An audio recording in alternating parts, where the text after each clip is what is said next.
And they used it in The Social Network and The Girl with the Dragon Tattoo. Let's just do two more. Spring from Vivaldi. His most famous piece is the Four Seasons, and Spring. Dum bum bum bum ba da dum ba da dum bum bum ba da da ba da dum bum bum ba. This has been used in many movies. Runaway Bride. Do you remember that one? That was from, I think, the early 2000s. Julia Roberts and, is it Julia Roberts or Julia Roberts? I forget who else. Let me know. He's got white hair. Anyway, it was that was years ago, but the Spring from Vivaldi is often used when a TV show or a movie denotes something very classy. Then they'll put on Vivaldi Four Seasons. It's a beautiful piece of work, and so there's that one. And then let's do the Blue Danube. This is the famous waltz by Johann Strauss II. Da da da da dum, bum bum bum bum ba da da da, etc. etc. This is also used in 2001: A Space Odyssey. I think it's when they're spacewalking. I'm not sure. That's from many years ago, and I'm not even sure if I've seen it completely through. But anyway, those are some great examples of classical music used in movies in the last 20 years. Oh, in the last 20 years, Space Odyssey was way before that.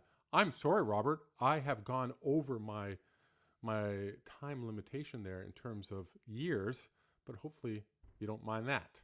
Okay, the next question we have is, what are the main composers someone should have some general knowledge about in order to win at Jeopardy when the category is composer/classical music? Great question. I love Jeopardy. My wife and I, Karen and I, we love to watch Jeopardy. And whenever a classical music category comes up, we're like, okay, here we go.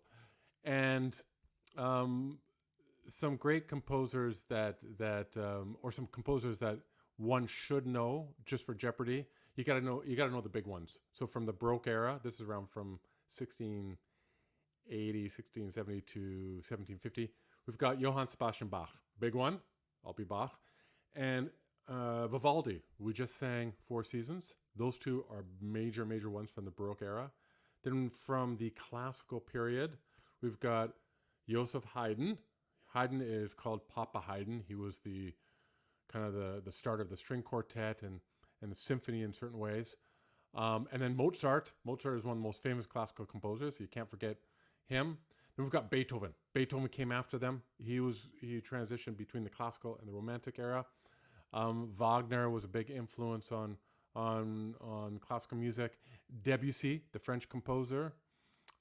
Igor Stravinsky, very famous 20th century composer. If we've got those 10, you've got a good grasp of things. But let's name some other composers. Brahms is probably good to know. Mahler, Rachmaninoff, Gershwin, Shostakovich. Throw those in there, get to know some of the most famous pieces, and some stories about them. And you'll probably have a good chance of answering a lot of those Jeopardy classical music questions. Now, opera is a different category.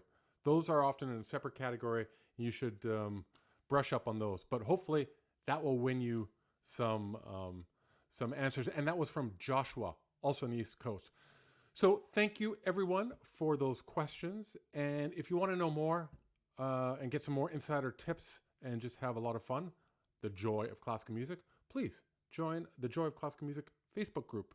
That's where I put in different things, some polls, like some questionnaires, some fun facts, videos, etc. It's a really good time. And we will see you next time.